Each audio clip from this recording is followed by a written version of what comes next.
The primordial man, says the tradition, was without caste, meaning that all roles and ranks were yet latent within him. So too an awakened soul, and all the deities who've descended to earth to intervene in our long dream. Similarly, the Zen master Rinzai refers to the self as the man of the way, and the true man of no rank. His term muye, also meaning independent, and in a manner of speaking, having no clothes.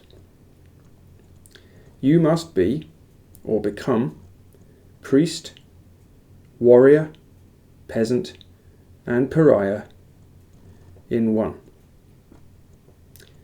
That's a poem with the wonderful title of Red Pilled, which is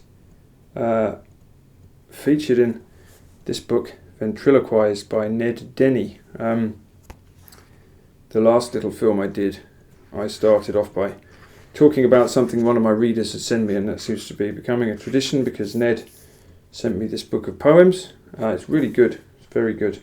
Surprisingly, excitingly good. It's published by Carcanet Poetry, and it's full of substance, and it's very, very unfashionable, especially given the state of the British poetry scene at the moment, such as it is. So you should buy that, I think. So I was going to make another film and tell you all about events I've got coming up and that kind of stuff, but I don't really feel like doing that. I think probably the thing to do when you have a YouTube channel or you have a podcast is record things when you have something exciting and hopeful to say. But you know me, I do the opposites. So here I am, and it's the first day of Lent. Actually, it's the end of the first day of Lent. It's nearly 10 o'clock at night. It's dark.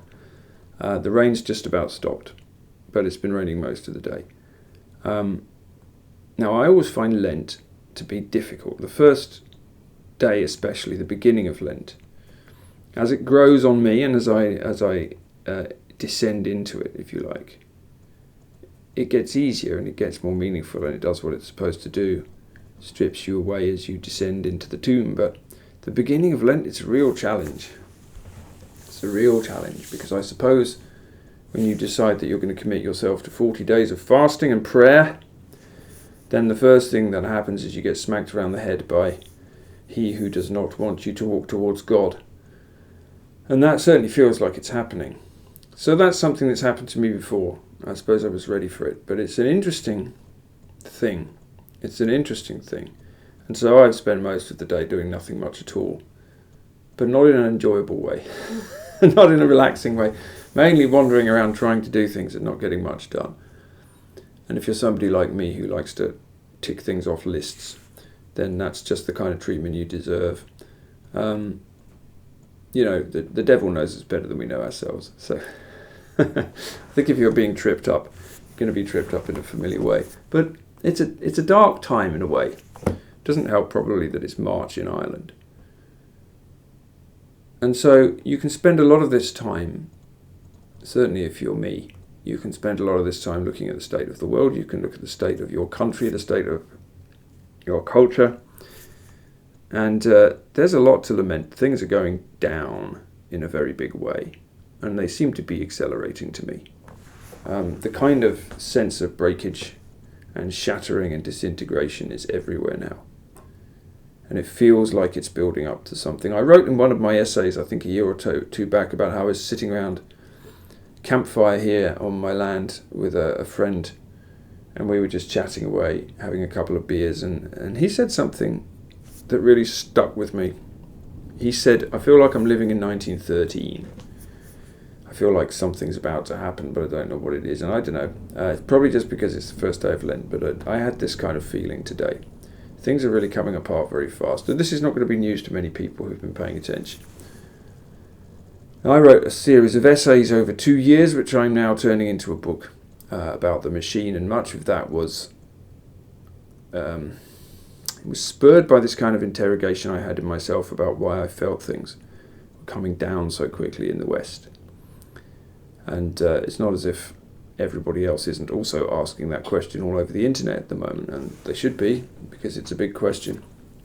And it's not a coincidence, I think, that I wrote those essays at the same time I was becoming a Christian. My strange turn towards this faith was not utilitarian. I didn't become a Christian because I thought it would save the West or something, whatever that would even mean. I didn't become a Christian through any process of rational inquiry at all, I suppose, or at least not purely rational inquiry. I became a Christian because I asked for help, and help came in a strange fashion. And so here I am descending into the cave of Lent again, without knowing quite who I'm going to find in there.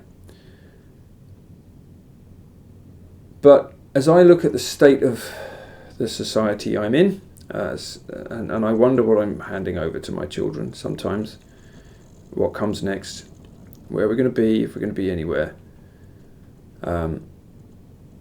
What I see is the conclusion that I came to, I suppose, in this series of essays, and it's a conclusion that seems to fit with the season, seems to fit with Lent, because the conclusion I came to, and I'm somebody who's written about politics and worldly affairs for decades. I can't seem to stop going on about it, although I have no interest in writing about it now, which interests me. I feel quite grateful for that. But for a long time I had this inquiry, what was wrong and what we could do to fix it, and that there's an enormous amount of pride right at the heart of an inquiry like that, but that's another matter. The conclusion I've come to is that a culture, a society, just like a person, is a spiritual creation. As I put it in quite a few of my essays, there's a throne at the heart of every culture. There's a throne at the heart of every culture, and somebody's going to be on it. And the throne at the heart of Western culture was inhabited by Christ. Christ the King. That's what Western culture was built on. You don't have to believe in Christ the King to be able to see that. When you dethrone your king, you have an empty throne. When you take the spiritual heart out of a society, you have a vacuum. And what we have discovered is you cannot fill that vacuum with money. You cannot fill it with consumer goods. You cannot fill it with reason, actually, useful though that can be. You can't fill it with science. You can't fill it with technology. And what we're going to discover over the next decade or two is you cannot fill it with the new religion of technology, which is emerging either. You cannot fill it with AI. You cannot build your own God, just as we are currently discovering, or will be when we admit it to ourselves, that we cannot build our own bodies and we cannot build our own selves either beyond a certain point. I think that we have cut an enormous hole in the middle of our cultures in the West, which is another way of saying we haven't really got any cultures at all. We hear a lot of people at the moment worrying about the state of our culture and wondering, it's almost as if everybody's wondering what we have to go back to. Do we have to go back to Christendom? Do we have to go back to paganism? Do we have to go back to a time before multiculturalism? Do we have to go back to liberalism? Do we have to go back to something or other? Do we have to go back to 1945, back to the welfare state? Do we have to go back to the Paleolithic before we developed writing? You name it. People are looking for somewhere to go back to, because we can only ever find our reference points in the past. But here we are, and I think we're in a strange and unique situation. We've torn the spiritual heart out of our culture, and we don't really know what that means. And you can't go back to a previous dispensation. You can't go back and live in the Middle Ages, even if you think you might like to. Probably wouldn't, even if you tried it. So we're in a spiritual void, and into a spiritual void are going to rush monsters. Actually, into a spiritual void are going to rush other spiritualities as well. We're seeing that everywhere now. We're seeing that in any number of different ways. There we are. So that's where we are, I think, and that's not a problem to be solved in a way. It's not a problem that's amenable to a political fix. It's certainly not a problem.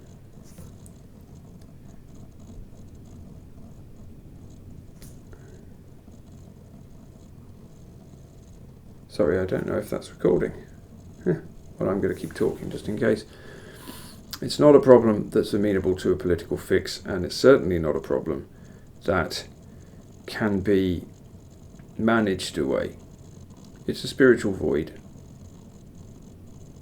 And the only way to deal with that is to turn back towards what you imagine the truth can be. What does that mean? I don't know that a society can do that. I don't think it can really.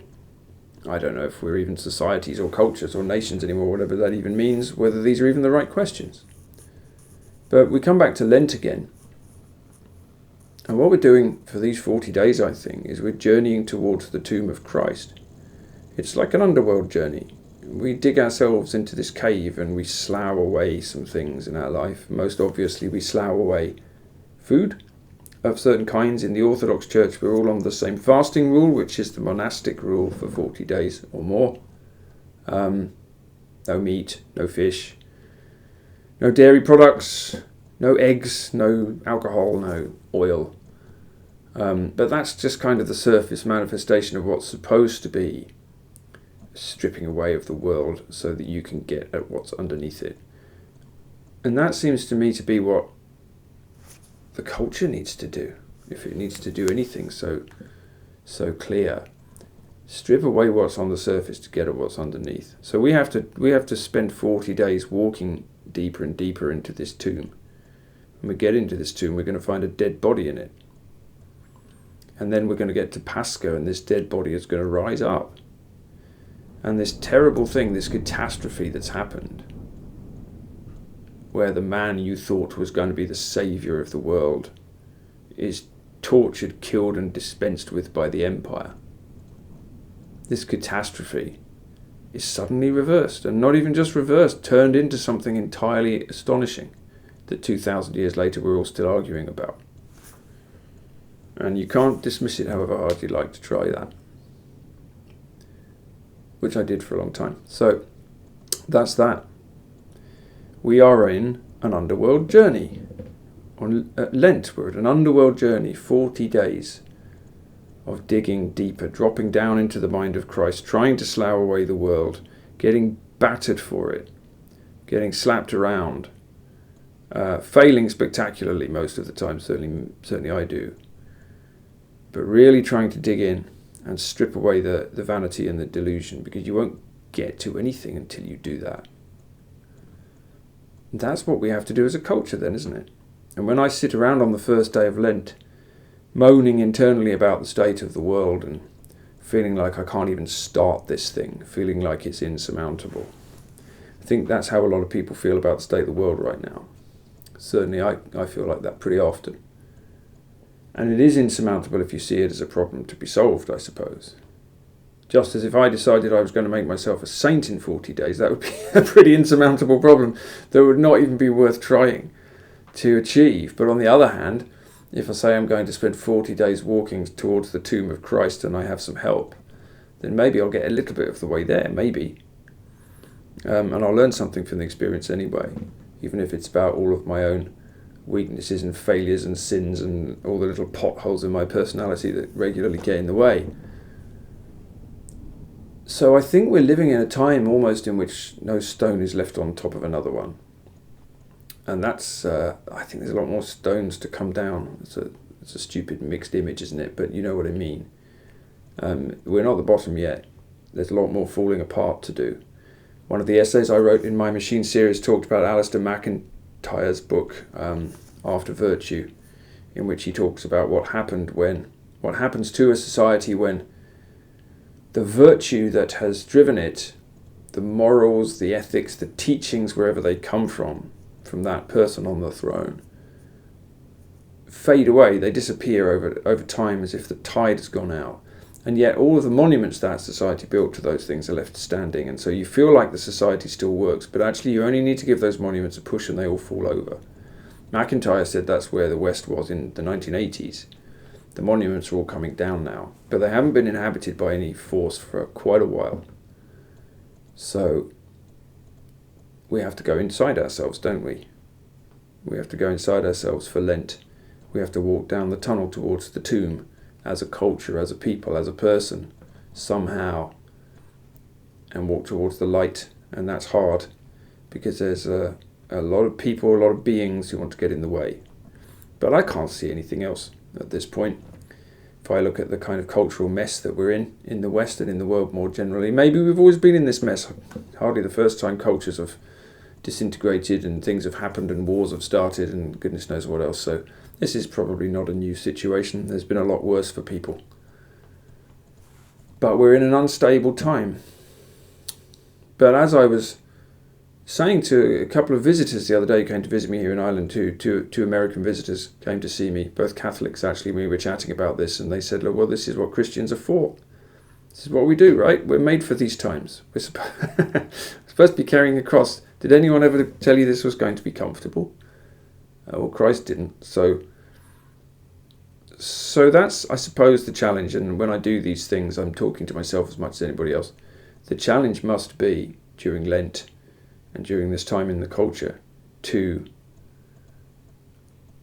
remember to practice being uncomfortable, maybe. You know, I write a lot about these wild saints, these hermits who live these radically uncomfortable, challenging lives, who throw everything away and walk off, but I haven't done that. At least not in that way. I've thrown a few things off in my life, but never all of my possessions and all of my family. And I don't have any plans to do that either. But the whole process of going through Lent is the sloughing off of a lot of things. So I suppose you come out of the other side lighter if it's working. Of course, whether it's working is never entirely up to you. You have to walk towards God and he walks towards you, so I'm told. That certainly seems to have happened to me so far.